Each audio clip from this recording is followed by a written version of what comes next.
School college खुले ना खुले मुझे फर्क नहीं पड़ता, मेरे अंदर का स्टूडेंट मर गया, खत्म, टाटा, बाय बाय। तो फॉर ए केमिकल रिएक्शन, मान लो एक केमिकल रिएक्शन दिया हुआ है, फॉर ए केमिकल रिएक्शन,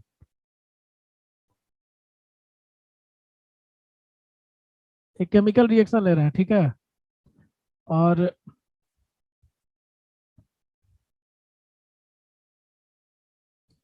मान लो कि एक जनरल रिएक्शन के हम लेकर के चल रहे हैं। जनरल रिएक्शन कहने का मतलब रिएक्शन कुछ भी हो सकता है। जैसे मान लो कि ए है प्लस बी है, और ये हमको दे रहा है सी प्लस डी। और तुमसे हम बोल रहे हैं कि तुम्हें सबका रेट बताना है, rate of A, rate of B, rate of C, rate of D, और रेट ऑफ रिएक्शन सब आपको बताना है। तो सबसे पहले आप रेट ऑफ ए क्या लिखिएगा? रेट ऑफ ए, एक्चुअली में देखो रेट ऑफ ए जो सिखा रहा है तुम लोगों को, ये एवरेज रेट ऑफ ए है, एवरेज लिया जाता है यहाँ पे। तो इस बात को भी मेंशन हम कर दे रहे हैं। अगर तुमसे पूछा जाए average rate of A, average rate of A, तो तुम सीधे सीधे बोलते हो कि minus delta A by delta T, minus delta A by delta T बोल देता हो डायरेक्ट। अगर बोला जाए कि एवरेज रेट ऑफ बी क्या होगा, एवरेज रेट ऑफ बी, तो बिना किसी टेंशन के आप आराम से बोल देते हो कि minus delta B by delta T होगा। ठीक है, बिल्कुल सही है। अगर आपसे पूछा जाए कि एवरेज रेट ऑफ सी क्या होगा, एवरेज रेट ऑफ सी, तो ये आपका delta C by delta T होगा। और अगर बोला जाए एवरेज रेट ऑफ डी क्या होगा, तो average rate of D equal to तुम्हारा डेल्टा डी अपॉन में डेल्टा टी। ये तो तुम्हारा पर्टिकुलर स्पीसीज का, ए का, बी का, सी का, डी का, सबका हो गया, ठीक है ना। चारों का एवरेज रेट लिख दिया हम लोग। इसके बाद अगर तुमसे बोला जाए average rate of reaction, rate of reaction लिखना है, तो क्या होगा? तो हम बोले थे तुम लोग को कि कोफिशिएंट इसमें आ जाता है, जबकि ये रेट जब ए बी पर्टिकुलर का बात होगा तो इसमें ए बी सी डी या कोफिशिएंट जो भी होगा वो नहीं आएगा। लेकिन जैसे ही एवरेज रेट ऑफ रिएक्शन आपसे बोला जाएगा, आप सीधे सीधी समझ लीजिए कोफिशिएंट का रोल आ जाएगा। और कोफिशिएंट यहाँ पे पहला में ए है, तो यहाँ पे हम लिखेंगे -1/a और delta A by delta T. तो डेल्टा जहां भी लेंगे उसको हम लोग एवरेज बोलेंगे। -1/b delta B by delta T, तो ध्यान रखिएगा।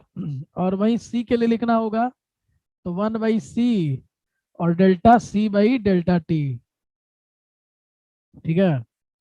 और अगर डी के लिए लिखना हो तो 1/d delta D by delta T, इस तरह से आप लिख सकते हो।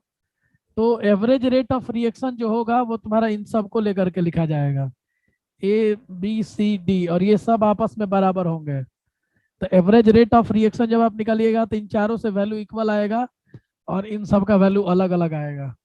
तो किसी भी जनरल रिएक्शन पे आप रेट ऑफ रिएक्शन लिख सकते हो, रेट ऑफ पर्टिकुलर लिख सकते हो, ये सब नहीं होता है। अगर ए का रेट, बी का रेट, सी का रेट, डी का रेट, ये सब पर्टिकुलर का रेट बोल रहा है, तो उसमें आपको कोफिशिएंट से कोई मतलब नहीं है। जबकि एवरेज रेट ऑफ रिएक्शन को अगर बोला जाए तो वो कोफिशिएंट पे डिपेंड करता है। तो स्क्रीनशॉट ले लीजिए आप लोग और आगे हम लोग बढ़ते हैं।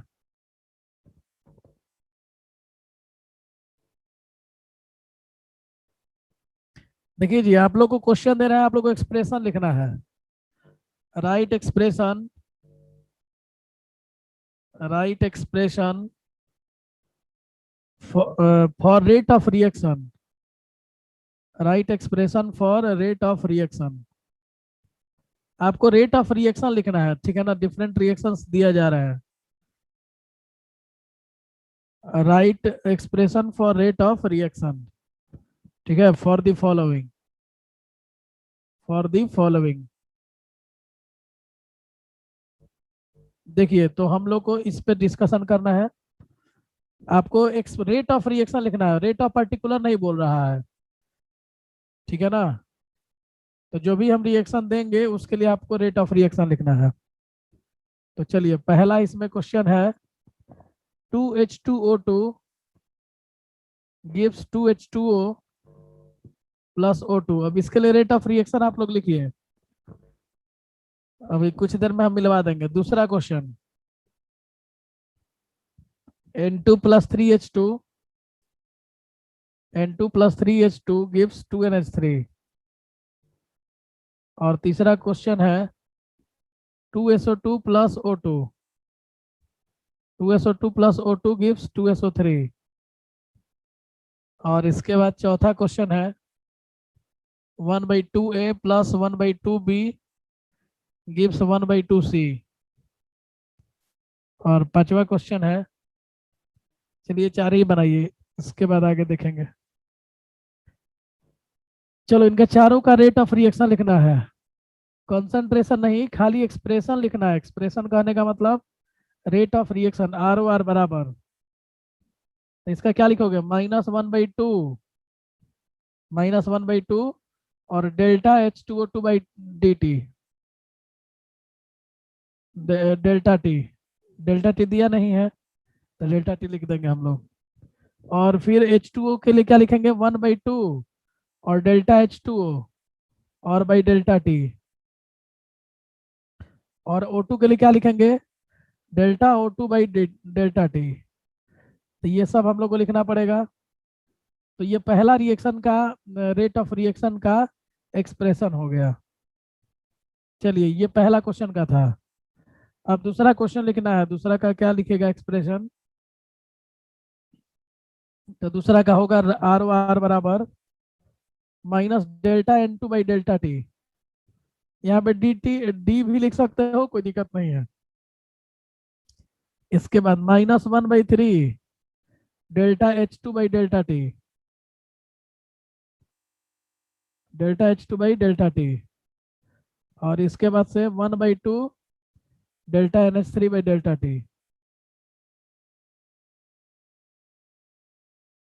ठीक है, तो ये तुम्हारा दूसरा हो गया। मिला लो सब लोग अपने अपना कॉपी लिख करके। चलो तीसरे के लिए लिखेंगे -1/2 delta SO2 by delta T बराबर डेल्टा O2/डेल्टा टी और इक्वल टू 1/2 डेल्टा SO3/डेल्टा टी। ठीक है, ये हो गया तुम्हारा। अब चौथा लिखना है तो क्या लिखोगे, ये तुम्हारा रेट ऑफ रिएक्शन था तीसरे का। ठीक है, ये तीसरे का रेट ऑफ रिएक्शन था। dt में स्मॉल लिखते हैं, डेल्टा टी को जब हम लोग ये dt जब लिखते हैं ना तो उसमें स्मॉल टी लिखा जाता है। ठीक है,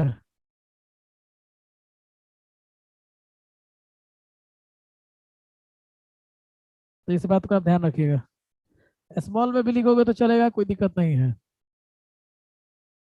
स्मॉल में भी लिखना चाहते हो तो लिख सकते हो, कोई दिक्कत नहीं है, लिख लो। इसका कुछ ऐसा नहीं बताया गया है क्या लिखना है क्या नहीं लिखना है। तो देखो जी, अब चौथा नंबर में लिखोगे रेट ऑफ रिएक्शन, तो लिखोगे -1/1/2, जो भी कोफिशिएंट है उसको लिख देंगे, और डेल्टा A/डेल्टा टी और equal to -1/1/2 delta B/डेल्टा T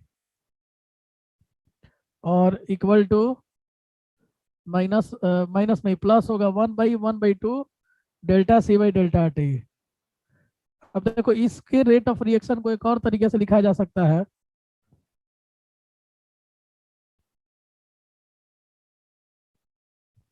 delta O2 ही तो लिखा है यार, का दिमाग रहता है तुम लोग का, थोड़ा सा भी दिमाग ये समझने का नहीं, यही तो लिखे थे और क्या लिखे थे, थोड़ा तिरछा हो गया था। अब बताओ यहाँ पे ये 2 चला जाएगा ऊपर, ठीक है, तो क्या होगा -2 डेल्टा A/डेल्टा टी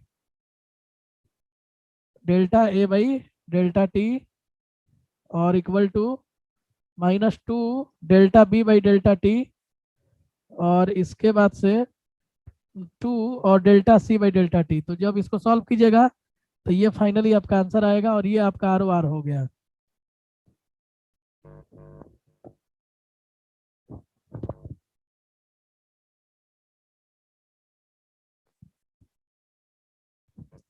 चलो क्वेश्चन ये है 2a + 3b gives 5c।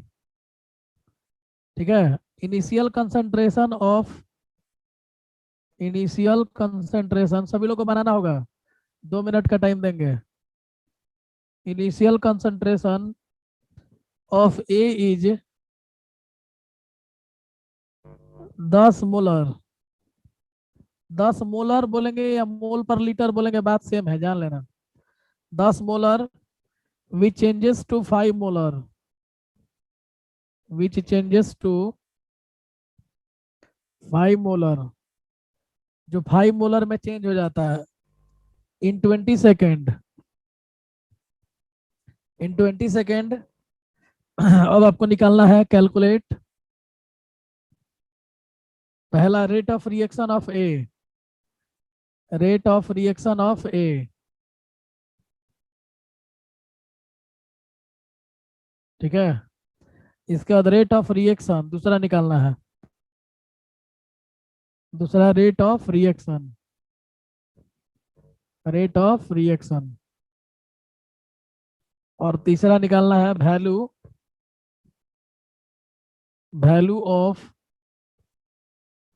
Minus delta B by delta T and delta C by delta T. ये आपको कैलकुलेट करना है। चलिए बनाइए सभी लोग, तो एकदम 2 मिनट का टाइम दे रहे हैं।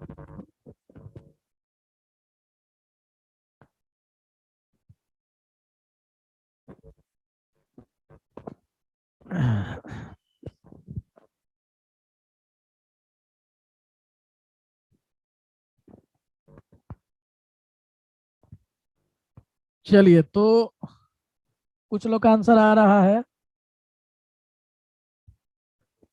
2 लोग का ही आंसर आया है अभी तक, सुधांशु और लक्ष्मी अंजलि। बाकी लोग का आंसर अभी तक नहीं आया, अनीस 1/8। चलो और लोग,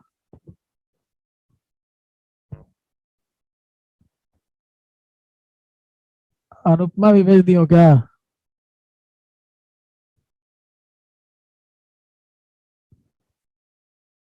अच्छा, अनुपमा का सबसे पहला अनुपमा भेजी थी अभी 2 क्वेश्चन का। ठीक है, चलिए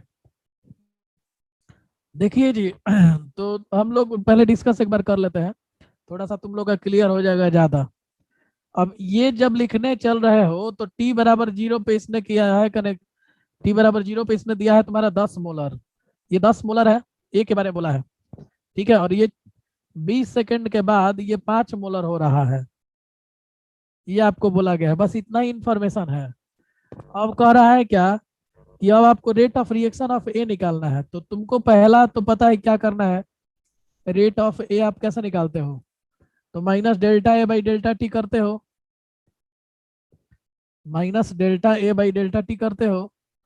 तो अब बताओ जी, डेल्टा ए मतलब ए का कंसंट्रेशन का चेंज, तो क्या हो जाएगा बताओ, तो माइनस और 5 - 10 और अपॉन में 20 - 0, तो तुम्हारा कितना आ गया, -5 और माइनस, तो 5/20 मतलब 1/4। जिनका भी पहला का आंसर 1/4 आया है वो बिल्कुल ठीक है। ठीक है, चलो तो पहला का आंसर मिला लीजिए आप लोग, जिनका ये आया है बिल्कुल ठीक है, जिनका ये नहीं आया है गलत है। चलिए दूसरा रिएक्शन के लिए आप लिखिएगा, रेट ऑफ रिएक्शन बोला है, रेट ऑफ रिएक्शन तो आपको पता है क्या करना है। तो रेट ऑफ रिएक्शन आप कैसे लिखते हो, -1/2 delta A by delta T, या तो तुम इससे निकाल लो, नहीं तो -1/3 delta B by delta T, इससे भी निकाल सकते हो, या फिर 1/5 delta C by delta T, इन तीनों में से किसी एक का सहारा लेकर के आप रेट ऑफ रिएक्शन निकाल सकते हो। तो चूंकि हम लोग delta A by delta T calculate कर चुके हैं, तो रेट ऑफ रिएक्शन इसी से कैलकुलेट करते हैं। तो चलिए अब दूसरा क्वेश्चन हम बनाने जा रहे हैं। The rate of reaction equal to, rate of reaction equal to, देखो जी, इसको इस्तेमाल करो, इसको करो, चाहे इसको करो, तीनों में से कोई करोगे हमें कोई आपत्ति नहीं है। तो रेट ऑफ रिएक्शन आप करेंगे, लिखेंगे -1/2, अच्छा माइनस को इसके साथ घुसा दो, minus delta A by delta T, और 1/2 को बाहर रहने दो। माइनस को हम अंदर इसलिए डाले क्योंकि यहाँ पे minus delta A by delta T का वैल्यू 1/4 आ चुका है। तो 1/2 इंटू 1/4 मतलब 1/8। जिन लोग का दूसरे का आंसर 1/8 आया था वो बिल्कुल ठीक है, मिला लीजिए सब लोग। जिनका 1/8 आया है बिल्कुल वो सही है। अब हम लोग को रेट ऑफ बी बोल रहा है, मतलब minus delta B by delta T निकालना है और delta C by delta T निकालना है। तो चलिए इसका काम हम लोग कर लेंगे। इसमें कोई इन्फॉर्मेशन नहीं है, आप देख सकते हो 10 मोलर 5 मोलर ए के बारे में दिया है, बी के बारे में कोई इन्फॉर्मेशन नहीं है, सी के बारे में कोई इन्फॉर्मेशन नहीं है। तो ऐसे केस में हम क्या करेंगे कि जो ए का कैलकुलेट किए हैं ये देखो बी और सी के बराबर है, तो इस आर ओ आर का रिलेशन यूज करके और हम काम करेंगे। ये वाला रिलेशन पूरा यूज करोगे तो बी भी निकलेगा और सी भी निकलेगा, क्योंकि बी और सी के बारे में कुछ भी नहीं दिया है। तो ये रिलेशन का फायदा उठाइए आप और आराम से बी और सी निकाल लीजिए। ऐसे आप निकालने चलेंगे तो बहुत मुश्किल होगा। तो देखिए rate of reaction equal to क्या लिखेंगे, -1/2 और delta A by delta T, और इसके बाद से 1/3 delta B by delta T, delta B by delta T, और 1/5 delta C by delta T. यही ना आया है जी। अब देखो तुम लोग एक बात बताओ, minus delta A by delta T हम निकाल चुके हैं 1/4। तो यहाँ हम लिख देते हैं कि minus delta A by delta T का वैल्यू हमको पता है 1/4। इतना जानकारी है हम लोग को। अब इसके बाद बाकी काम करने चलते हैं। नहीं तो एक और चीज है हमारे पास, रेट ऑफ रिएक्शन भी हम लोग निकाल चुके हैं, 1/8 आया है। तो दोनों में से किसी का काम कर सकते हो। देखो रेट ऑफ रिएक्शन भी पता है, मतलब ये चीज भी पता है और ये चीज भी पता है, तो जिसको लेके चलना चाहते हो चल सकते हो। चलो हम रेट ऑफ रिएक्शन को ही लेके चलते हैं, ज्यादा आसान होगा। तो रेट ऑफ रिएक्शन 1/8 है, और 1/8 equal to -1/3, -1/3 delta B by delta T लिख सकते हैं आराम से, क्योंकि रेट ऑफ रिएक्शन जो है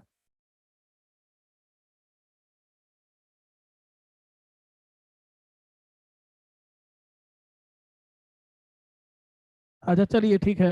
अनुपमा ध्यान दो, इधर जो हम बता रहे हैं पहले वो समझो। जो क्वेश्चन में दिया है उसके हिसाब से हम बात कर रहे हैं, क्या कर सकते हैं वो हम नहीं बता रहे हैं। क्वेश्चन में बी सी के बारे में कोई इंफॉर्मेशन नहीं है। तो चलिए जी आप लोग ध्यान दीजिए सभी लोग। तो 1/8 इक्वल टू 1/3, ये हम R O R equal to ये दूसरा वाला कर दिए, अब फिर आर ओ आर बराबर ये तीसरा वाला करेंगे। तो जब ऐसा किया हमने तो 3 को उधर भेजिए, तो 3/8 equal to minus delta B by delta T. और यही पूछा गया था दूसरे नंबर पर, यही दूसरे नंबर में पूछा गया था कि minus delta B by delta T क्या होगा। देख लो यही पूछा हुआ है। तो ये तुम्हारा आ चुका है 3/8। अब इसी तरह से तीसरा जब बनाने जाओगे तो R O R is equal to आप यूज करो 1/5 delta C by delta T. तो चलो delta C by delta T पूछा है, आर ओ आर तुमको पता है 1/8 है, तो 1/8 equal to 1/5 delta C by delta T. तो बताइए 5 को उधर भेज दीजिए, तो 5/8 आ जाएगा delta C by delta T. किसी को कोई कंफ्यूजन है तो बताओ, किसी बच्चे को कोई समस्या है तो बताइए। ठीक है। और यूनिट अगर लिखना होगा तो मोलर पर सेकंड लिख सकते हो या मोल पर लीटर पर सेकंड। दोनों चीजें लिख सकते हो, यहाँ पे भी मोलर पर सेकंड लिख सकते हो या मोल पर सेकंड, मोल पर लीटर पर सेकंड लिख सकते हो। चलिए, तो एकदम क्लियर है आप लोग को। एक और क्वेश्चन आप लोग को दे रहे हैं, ध्यान से बनाएंगे सभी लोग। For the formation of ammonia, for the formation of ammonia from nitrogen and hydrogen,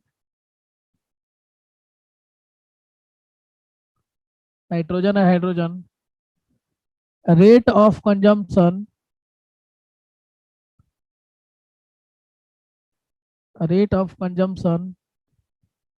of N2 is 1.5 into 10 के पावर -3।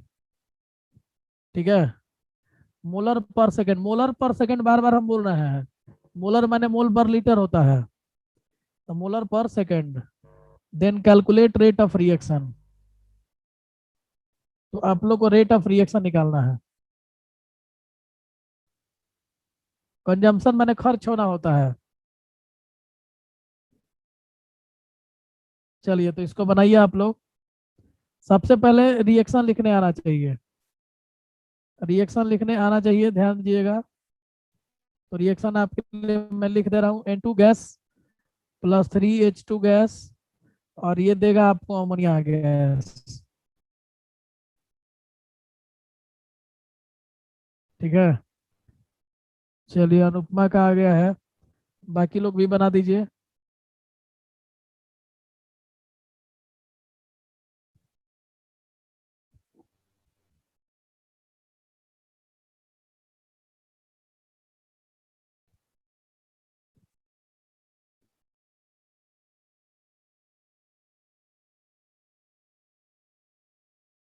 अच्छा, एक बात और ध्यान रखना कि ये रिएक्शन दिया नहीं है। एक बात आपको ध्यान देना है कि यहाँ पे रिएक्शन दिया नहीं है, तो इस बात को दिमाग में डाल करके चलिएगा। ये क्वेश्चन बहुत टिपिकल हो सकता है। कैसे टिपिकल हो सकता है? तो हम इसके जगह पे कुछ और लिखना चाहते हैं। मान लो हम रिएक्शन लिख दिया ½ N2 प्लस 3/2H2 और गिव्स तुम्हारा NH3। देखो ये भी बैलेंस है। ये आधा N2 मतलब एगो नाइट्रोजन, आधा 3/2 हाइड्रोजन मतलब 3 हाइड्रोजन, और इधर NH3 है। तो ये भी हम रिएक्शन लिखेंगे तो ये गलत नहीं माना जाएगा। समझ गए? तो ये ध्यान रखिए। या फिर हम एक और तरीके से लिखे 2N2 प्लस 6H2 और ये गिव्स तुमको 4NH3। तो ये भी मेरा तरीका है लिखने का। तो देखो जी, हम तुम लोग को बताए थे कि जब रेट ऑफ रिएक्शन पूछेगा तो कोफिशिएंट पे डिपेंड करता है। ये क्वेश्चन देने के पीछे लॉजिक क्या है कि क्वेश्चन ने रिएक्शन नहीं दिया है, तो इस क्वेश्चन को इनकम्प्लीट माना जाएगा। क्यों माना जाएगा? क्योंकि अब भाई तीनों रिएक्शन लेकर हम चल सकते हैं और तीनों से मेरा डिफरेंट आंसर आएगा। समझ गए लोग? तो ध्यान रखिएगा इस बात को, क्योंकि ये रेट पर्टिकुलर का नहीं पूछ रहा है, ये रेट रिएक्शन का पूछ रहा है। और रेट अगर रिएक्शन का पूछ रहा है तो उसके लिए उसको रिएक्शन देना चाहिए। अगर वो रिएक्शन नहीं देगा तो तीनों से अलग अलग रेट आएगा। अब जरा हम लोग देखते हैं क्या कहना चाहता है वो। Rate of consumption of N2 कहने का मतलब है कि माइनस डेल्टा N2/ΔT दिया हुआ है। डेल्टा N2/ΔT दिया हुआ है। ठीक है, तो चलिए लिखते हैं हम लोग। सबसे पहले अगर आप रेट ऑफ रिएक्शन लिखते हो पहला रिएक्शन के लिए, ROR फॉर रिएक्शन 1, तो क्या आएगा बताओ सब? बराबर पहला रिएक्शन मेरा क्या है? N2 3H2 और 2NH3, तो माइनस डेल्टा N2/ΔT और इक्वल टू -1/3 डेल्टा H2/ΔT, और इसके बाद 1/2 डेल्टा NH3/ΔT। ये मेरा पहला रिएक्शन को हम लेकर के चल रहे हैं। अब देखिए माइनस डेल्टा N2/ΔT दिया हुआ है क्वेश्चन में आपके, और वो कितना दिया हुआ है भाई? 1.5 इंटू, तो minus delta N2/ΔT is given. तो ये तुम्हारा दिया है 1.5 इंटू 10 के पावर -3। समझ गए? ये आपका दिया हुआ है। तो बताइए, अब इसमें तो झमेला ही नहीं है जब इतना दिया है और यही तुम्हारा आर ओ आर है। तुम देख सकते हो कि आर ओ आर के एक्सप्रेशन में ये भी है, ये भी है और ये भी है। तो इसका वैल्यू क्वेश्चन ने दे रखा है। तो पहला रिएक्शन के हिसाब से मेरा आर ओ आर जो आएगा वो 1.5 इंटू 10⁻³ ही रह जाएगा। ठीक है। लेकिन अगर हम दूसरे रिएक्शन से चलेंगे, तो ये पहला कर दे रहे हैं R O R from reaction two, R O R for reaction two. तो दूसरे रिएक्शन के लिए जब चलिएगा आप लोग, तो क्या लिखिएगा बताइए। ये 1/2 N2 3/2 और ये NH3 है, तो -1/1/2 और डेल्टा N2/ΔT इक्वल टू, देखो जी 3/2 H2 है, तो -1/3/2 डेल्टा H2/ΔT, और तीसरा है डेल्टा NH3/ΔT। तो ये मेरा है। लेकिन कोई झमेला का बात नहीं है, 1/2 को ऊपर भेजिए, तो इसको तुम लिख सकते हो कि 2 और minus delta N2/ΔT।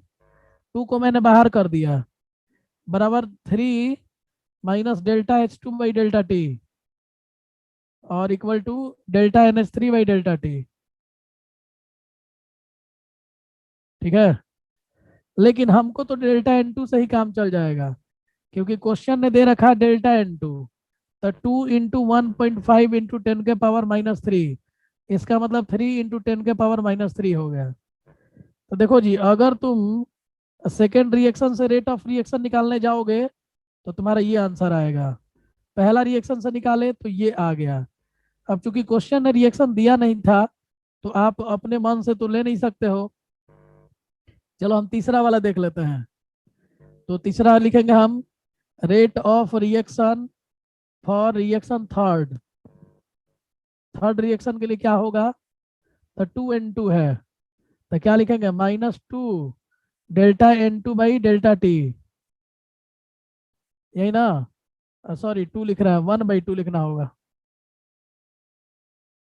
1/2 delta N2/ΔT equal to, अब क्या है यहाँ पे 6H2 है, तो -1/6 डेल्टा H2/ΔT, और फिर तुम्हारा है कितना है 4 है, तो 1/4 और डेल्टा NH3/ΔT। तो चलिए, हमको तो पहला के बारे में पता है, माइनस को बाहर कर, माइनस को अंदर कर दीजिए, 1/2 को बाहर कर दीजिए। तो माइनस को बाहर अंदर कर दिए और 1/2 को बाहर कर दिए, और ये सब किसका वैल्यू है, आर ओ आर का। तो यहीं पे बराबर इक्वल कर दे रहे हैं, तो आप लोग समझ लीजिएगा कि ये तीनों आया है रेट ऑफ रिएक्शन के लिए। तो 1/2 इंटू 1/5 इंटू 10⁻³ अब क्या कीजिएगा, तो 15/20 हो गया इंटू 10⁻³ हो गया। अब इसको सॉल्व कीजिएगा तो 3/4 होगा ना, 5×15 5×20, 3/4 इंटू 10⁻³ या 0.75 इंटू 10⁻³। ठीक है। तो अगर एक पॉइंट और इधर खिसकाना चाहते हो तो 7.5 इंटू 10⁻²। तो तुम देख सकते हो कि एक ही क्वेश्चन में 3 रेट ऑफ रिएक्शन आ चुका है। हाँ, ऐसे तो बहुत सारा, तो इसीलिए ये क्वेश्चन इनकम्प्लीट है, मैंने शुरू में ही बोला था।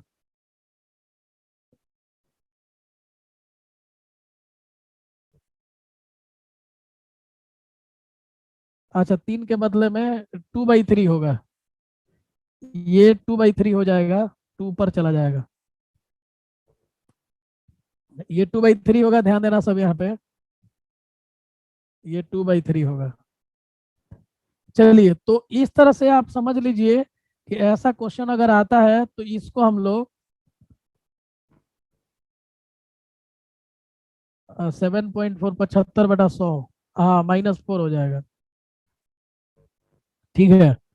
तो आप देख लीजिए, अगर इस तरह का क्वेश्चन दिया जाए तो इस क्वेश्चन को हम कंप्लीट क्वेश्चन नहीं मान सकते हैं, क्योंकि फिर आपका ये कुछ भी आंसर आ सकता है।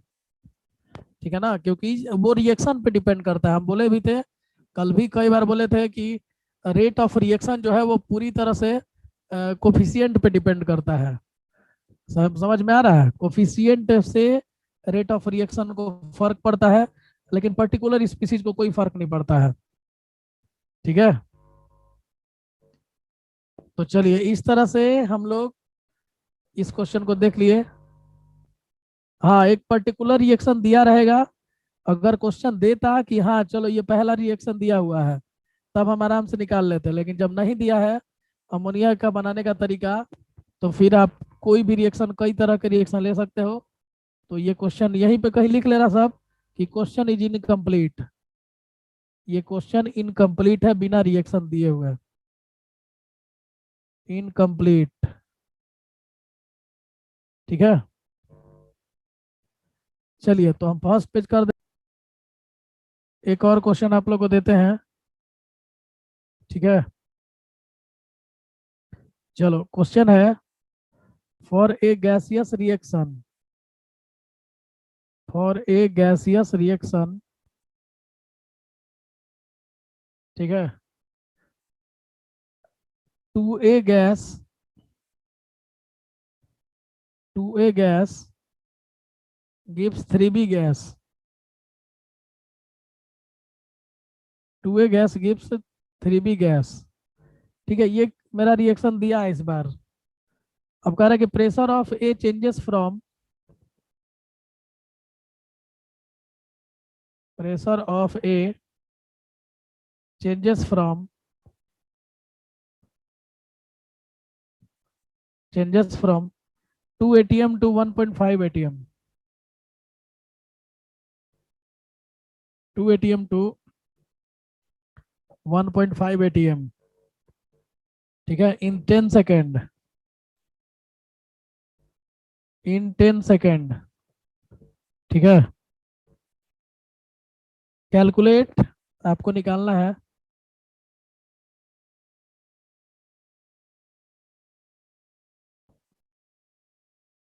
कैलकुलेट पहला rate of reaction, rate of reaction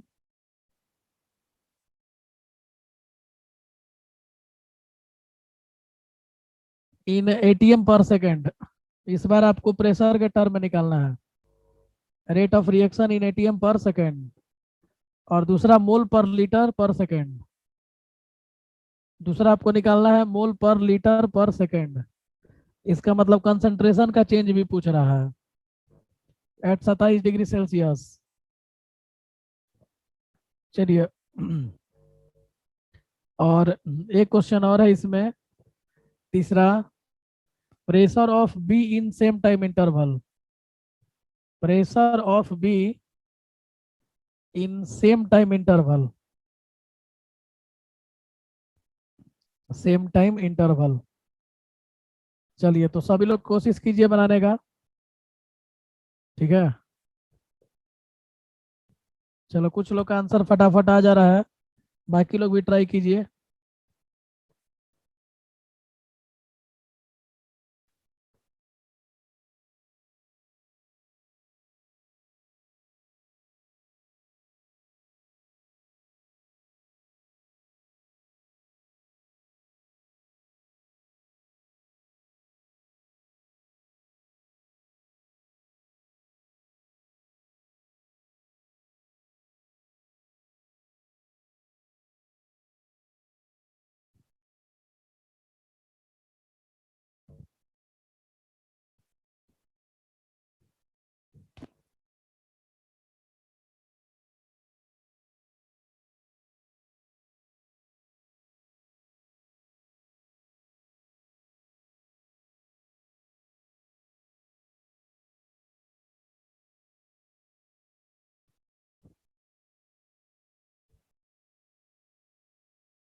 चलिए बना रहे हैं सब लोग।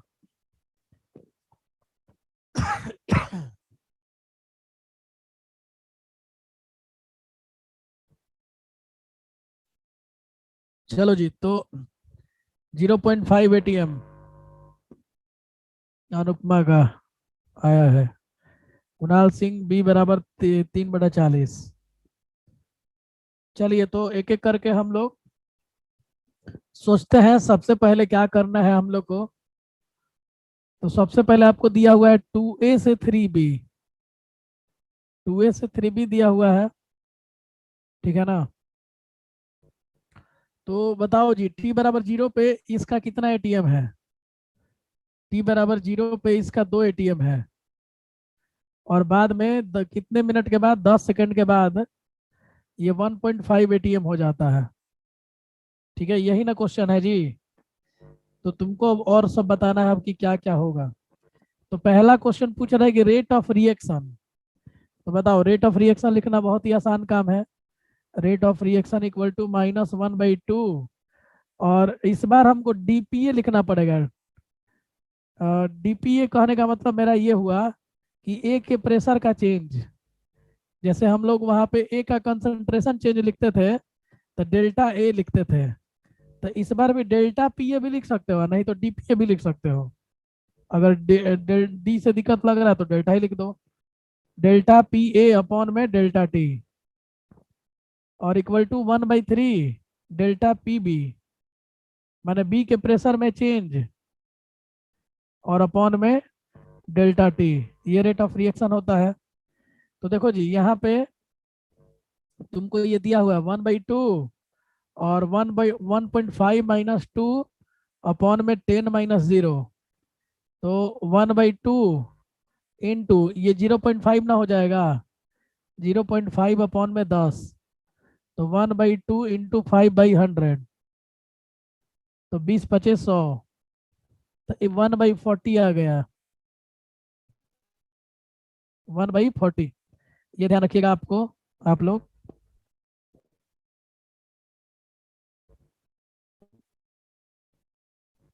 ये रेट ऑफ रिएक्शन मैंने निकाला है आपका, ये ध्यान रखिएगा।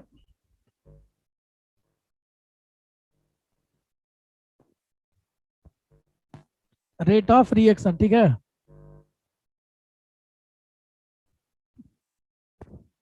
तो रेट ऑफ रिएक्शन हमारा आ चुका है 1/40 आ चुका है, ठीक है ना। आप ध्यान रखना इस बात को। चलो जी, तो अब दूसरा क्वेश्चन क्या कर रहा है, मोल पर लीटर पर सेकेंड एट 27 डिग्री सेल्सियस। अब देखो जी, मोल पर लीटर पर सेकेंड अगर पूछ रहा है तो इसको तुम्हें कैसे करना पड़ेगा। प्रेशर को तुम्हें अब कंसंट्रेशन में बदलने आना चाहिए। तो तुमको एक रिलेशन पता है, पीवी बराबर एनआरटी। पीवी बराबर एनआरटी पता है, तो पी बराबर एनआरटी बाई भी हो जाएगा। और एन बाई भी को सी बोलते हैं, तो पी बराबर सी आर टी लिख सकते हो।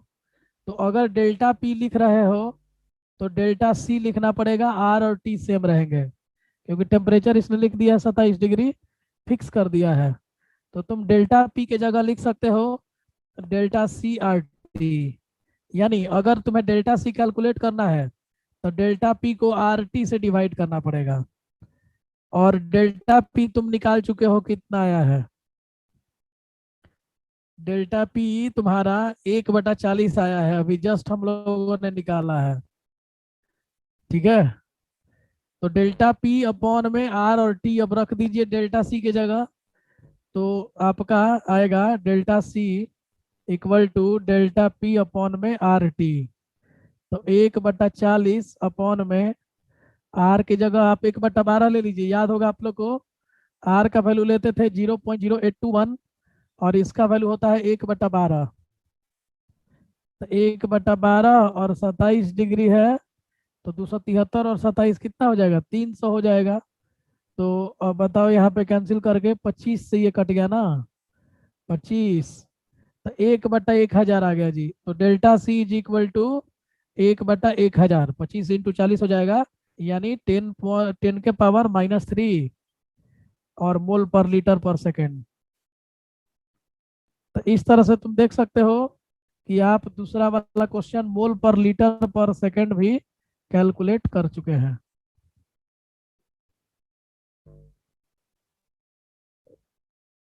चलो तो जिनको भी डेल्टा सी निकालने में दिक्कत होगा वो समझ लीजिए यहाँ पे अच्छे से, ठीक है। पीवी बराबर है ना, चलिए अनीस का सही था, सुधांशु का सही था।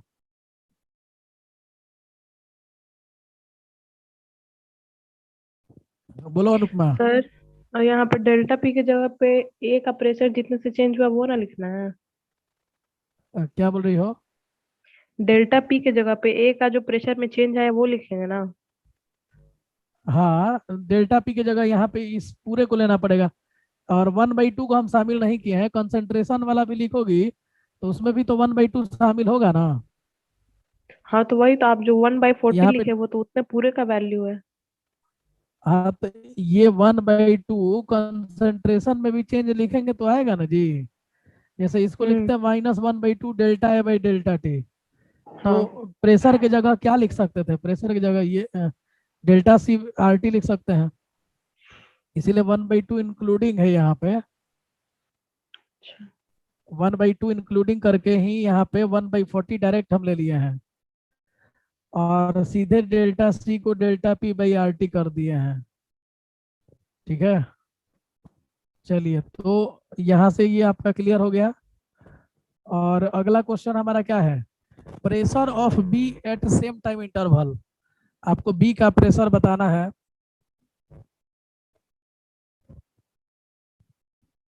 बोलो जी। सर 1/40 तो delta P by delta T का ना वैल्यू है। अरे भाई, तो डेल्टा पी के जगह ही तो हम रख रहे हैं। अब सर यहाँ पे जब तुम रेट ऑफ रिएक्शन कंसंट्रेशन के टर्म में लिखेगा तो delta A by delta T नहीं लिखेगा क्या? तो पीए को ही ना हमको बदलना है डेल्टा सी में। यहाँ पे डेल्टा पी को ही ना डेल्टा सी में बदलना है। 1/2 इंक्लूडिंग करके 1/40 हम रख दिए डायरेक्ट। समझ गया? तो डायरेक्ट हम यहाँ पे रख दे रहे हैं। और यहीं पे मोल पर लीटर पर सेकंड, मैंने रेट ऑफ रिएक्शन ही पूछ रहा है लेकिन कंसंट्रेशन के टर्म में पूछ रहा है। इसको तुम कंसंट्रेशन में लेके बना के देखना, नहीं बनेगा तो बताना, सब अगले क्लास में बता देंगे। तुम लोग जिस मेथड से जानते हो उसी तरीके से आप बनाने की कोशिश कीजिएगा। चलिए, तो तीसरा क्वेश्चन अब हम लोग देख लेते हैं। तीसरा है मेरा कि प्रेशर ऑफ बी क्या होगा। तो प्रेशर ऑफ बी में हम लोग क्या लिख सकते हैं? अ, देखो जी, 2A से 3B है ना, तो 2A से 3B है, 3B गैस। यहाँ पे हम लिख सकते हैं -1/2 dpa/dt इक्वल टू +1/3 dpb/dt लिख सकते हैं ना जी। ठीक है, चलो। तो यहाँ पे एक बात और लिख सकते हैं कि 1/2 इंटू रेट ऑफ ए लिख सकते हैं, या 1/3 इंटू रेट ऑफ बी लिख सकते हैं। और रेट ऑफ ए हम लोग निकाल चुके हैं। रेट ऑफ ए मेरा कितना आया है? 1/40 आया है। रेट ऑफ ए कितना आया है? रेट ऑफ ए यहाँ से अगर रेट ऑफ ए निकालना है तो कैसे निकालोगे सब रेट ऑफ ए? बताओ सब। रेट ऑफ ए निकालना है तो 0.5 यहाँ से माइनस हो गया बाई 10। तो 0.5/10 मतलब 5/100, 1/20। देखो जी, अगर जिनको नहीं आ रहा है आर ए करने तो delta P A by delta T कर लेना। और 1.5 -2, अब माइनस साइन तो लगा रहता है पीछे में। अब भाई में 10 - 0 टाइम हो गया, तो 0.5/10 हो गया, मतलब 5/100 मतलब 1/20 हो गया। तो आप इस तरह से भी लिख सकते हो इसको। तो 1/2 इंटू रेट ऑफ ए 1/20 आ गया, और equal to 1/3 into R B. तो बोलो R B is equal to 3 को उधर भेज देंगे ना। तो R B is equal to क्या आ गया? 3/2 इंटू 1/20 मतलब 3/40। 3/40 हो गया। ठीक है, ध्यान रखना इस बात को। तो 3/40 एटीएम पर सेकेंड हो गया ये, एटीएम पर सेकेंड। और उसने क्वेश्चन में बोला है, अच्छा, pressure of be in same time interval, मतलब 10 सेकेंड में कितना होगा? ये जो भी हमने निकाला ये एटीएम पर सेकेंड हो गया। क्योंकि जब 10 से डिवाइड कर देते हैं तो एवरेज निकलता है, मतलब पर सेकेंड का ये बात आता है। तो अगर 10 सेकेंड में ये रेट ऑफ बी पूछ रहा है तो हम लोग 10 सेकेंड में लिख सकते हैं PB is equal to 3/40 into 10। तो 0 से 0 कट गया, मतलब 3/4 मतलब 0.75। तो ध्यान रखिएगा इस बात को।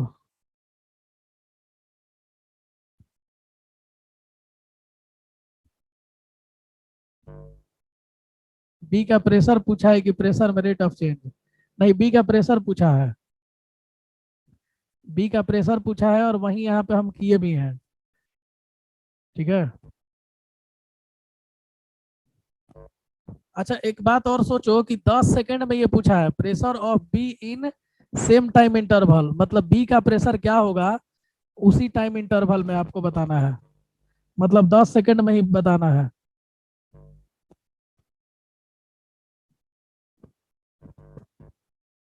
आर ए और आर बी क्या है, हे भगवान। इसको तू आर ए नहीं लिख सकता है यार, रेट ऑफ ए नहीं लिख सकता है क्या? और इसको तुम आर बी नहीं लिख सकता है क्या? रेट ऑफ ए कैसे लिखते हैं? तो minus D P A by D T, minus sign को खाली लाना होगा साथ में।